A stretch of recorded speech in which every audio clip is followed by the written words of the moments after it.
mēs skatījāmies uz tiesībām samērā atrauti no tā, kas notiek reāli ar cilvēkiem.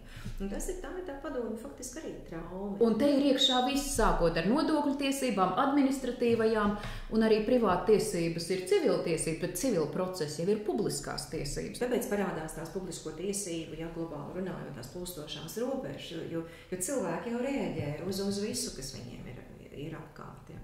Un tādā perspektīvā jāsaprot tās publiskās tiesības. Mēs viņus piemērot tā, kā to dara visā Eiropā. Tāds ārprātīgi ambiciozs projekts.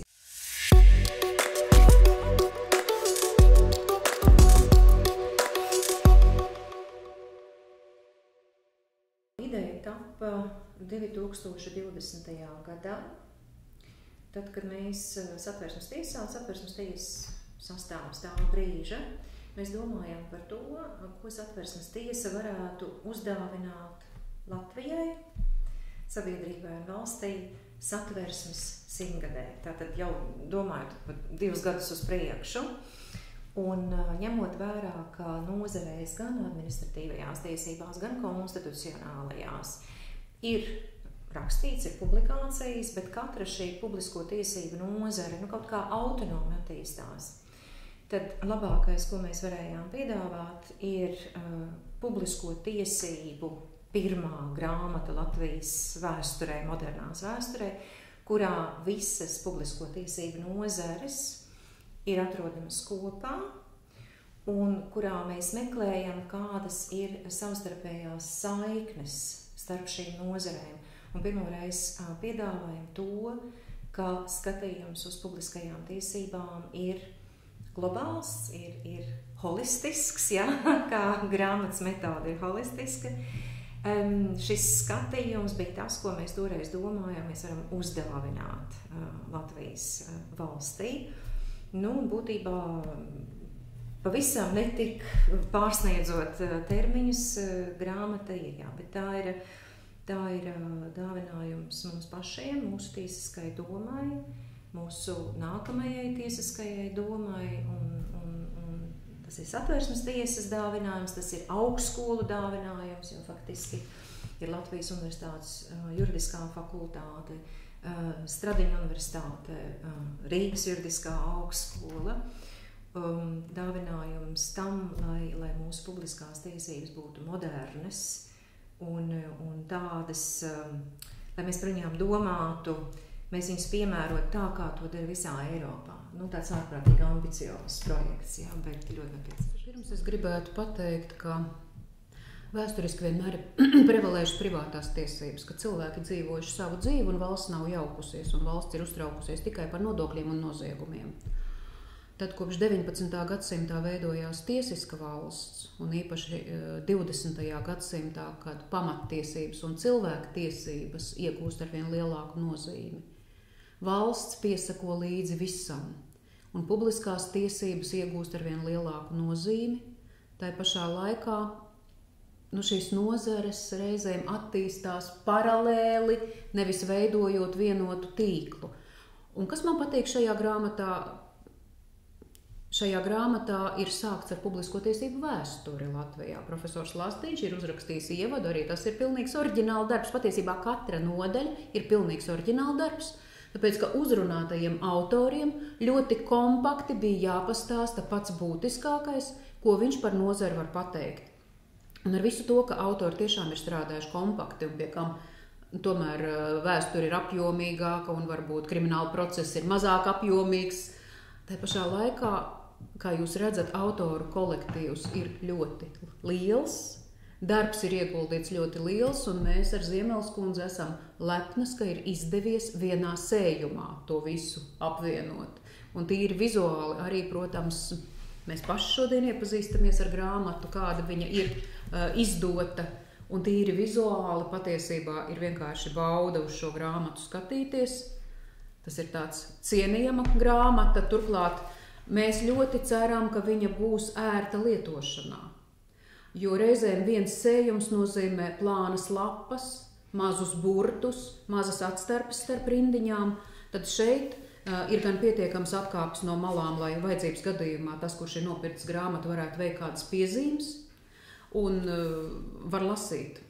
Ja, šo grāmatu var lasīt, un tās lapas nav nemaz tik plānas, lai viņas šķirot, būtu bail nedod Dievs ieplēst. Publiskās tiesības ir viss tas, ko sabiedrība ir deleģējusi regulēt un pieskatīt valstī.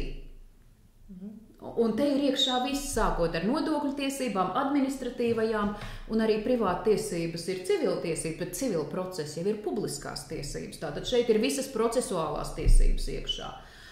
Šeit ir starptautiskās publiskās tiesības, šeit ir Eiropas Savienība, šeit ir vides aizsardzības tiesības. Patiesībā mēs esam centušies iesaistot šos dažādos autors, jo katrā nozarē Latvijā ir vismaz viens rakstīt spējīgs speciālists.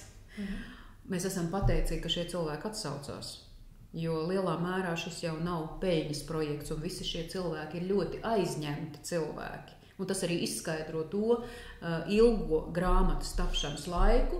Mēs nesteidzāmies, mēs gājām uz kvalitāti, mēs sagaidījām, mēs pārlasījām, katrai no mums ir sava specializācija, mēs devām atpakaļ tos manuskriptus ar savām piezīmēm. Man bija vairāk teorija, terminoloģija, vēsture. Ziemeles kundzei bija kādi aspekti. Vispārējais.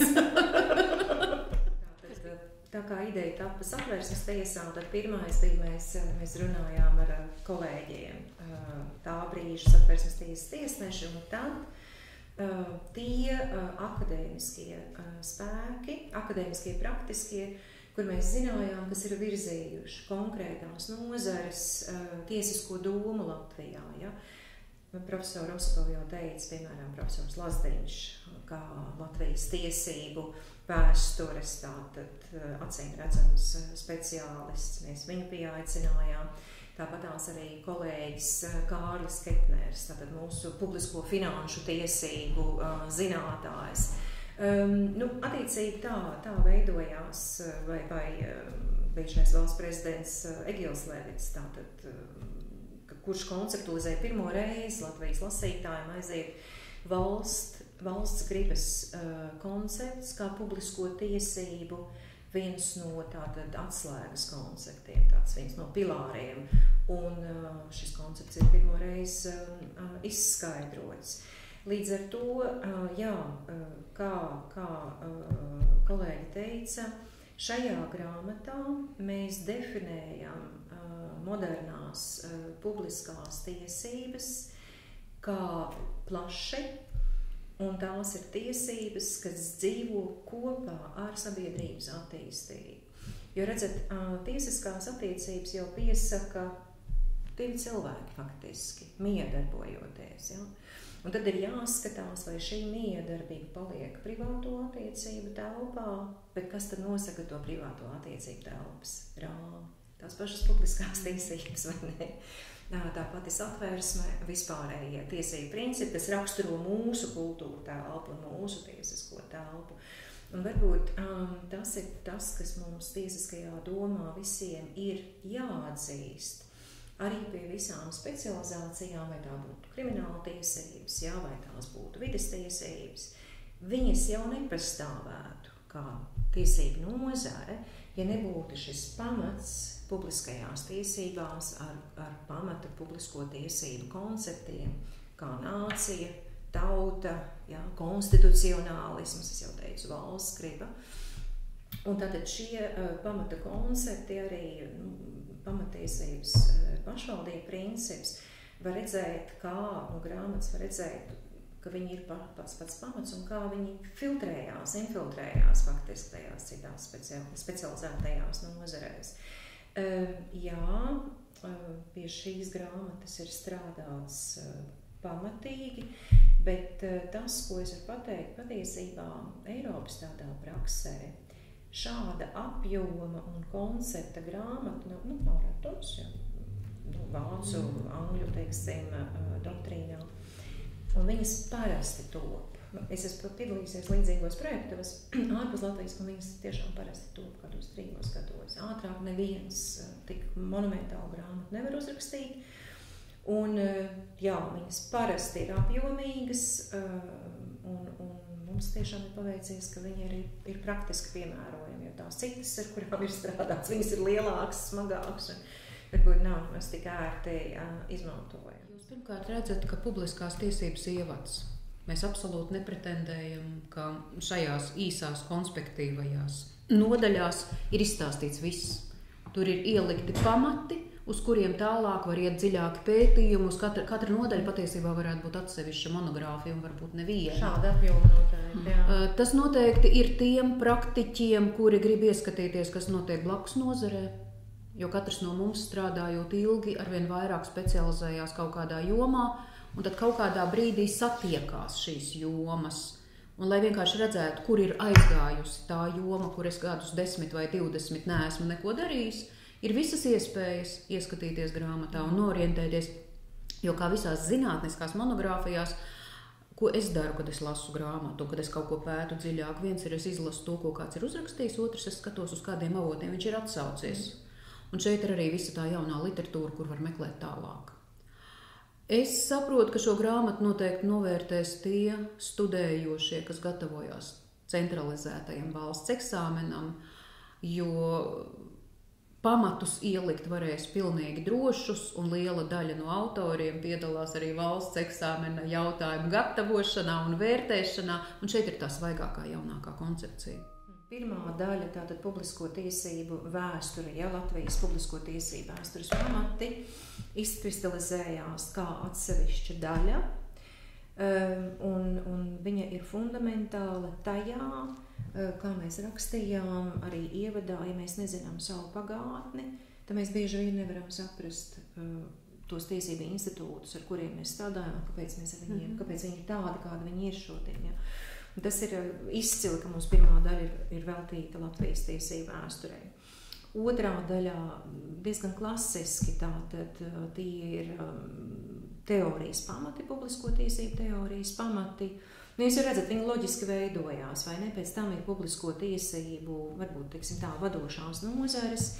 Tas, ko es gribu pasvītrot, ka pirmo reizi arī, šeit ir daudzas pirmās reizes ar šo grāmatu saistās, un vēl viena pirmā reize ir mūsu mēģinājums definēt procesuālo tiesību pamatus, procesuālās tiesības, kā vienotu tiesību nozari, publisko tiesību nozari.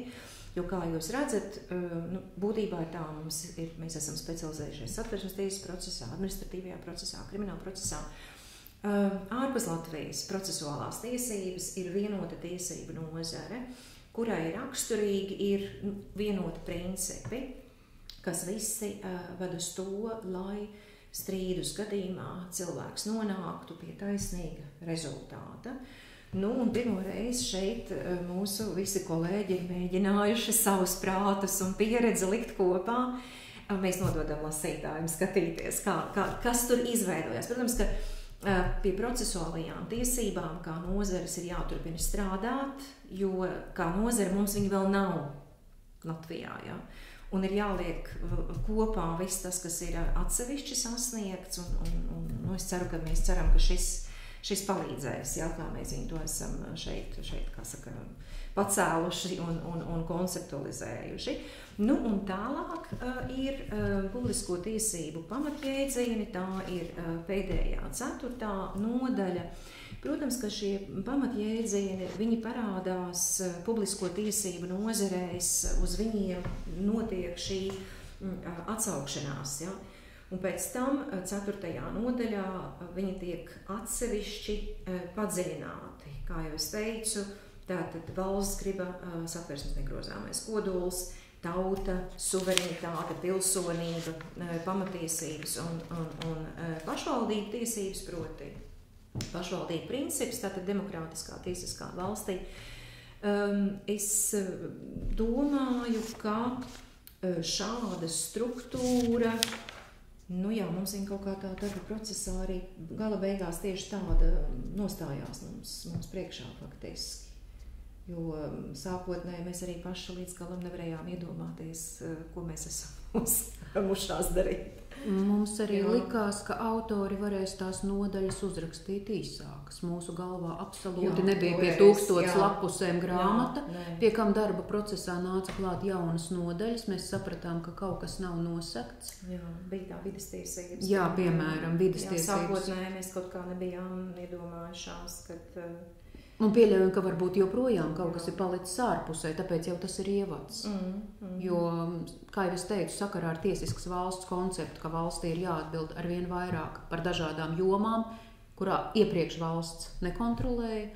Cilvēku pamattiesības prasa gan valsts neiejaukšanos, bet tā ir jābūt regulētai neiejaukšanās variantam, gan arī valsts pienākumus uzliek, tur, kur agrāk valsts pienākumu nebija, un tās visas ir publiskās tiesības. Un reizē ar pamattiesību latiņas augšanu, ar vien augstākām prasībām, tās prasības tiek izvirzītas pret valsti. Un valsts organizējās līdzi, radot jaunas tiesību normas un jaunas tiesību nozares. Nu, piemēram, administratīvais process, ir viena no šādām tiesību nozarēm, kas izriet no tiesiskas valsts prasības.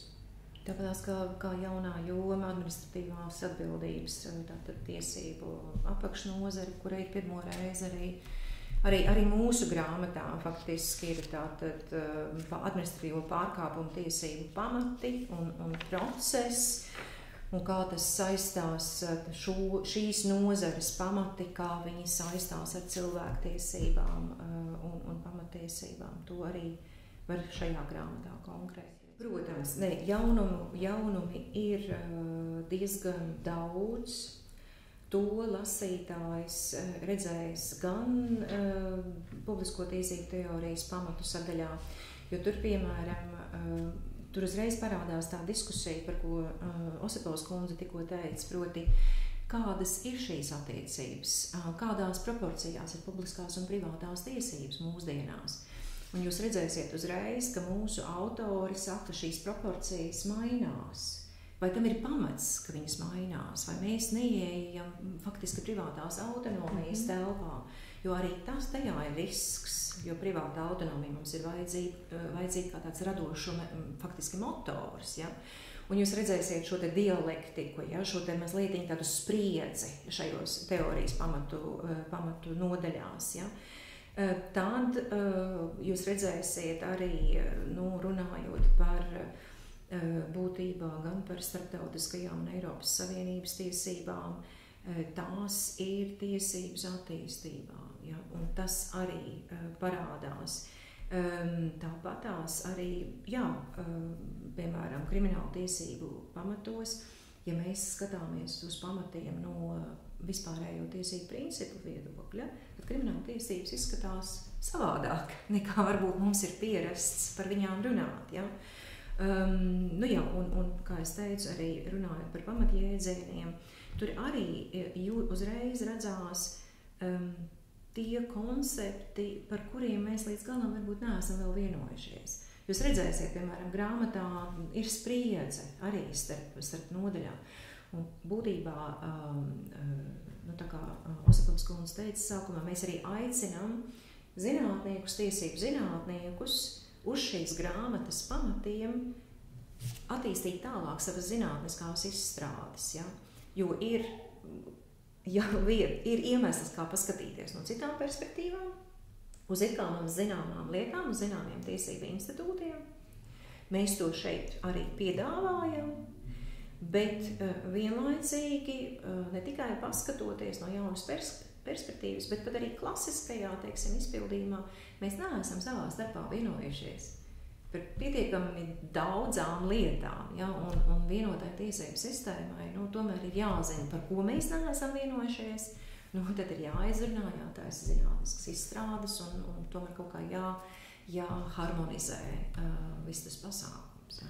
Man ļoti gribās ticēt, ka šo grāmatu novērtēs tie, kas strādā pie tiesību jaunradas.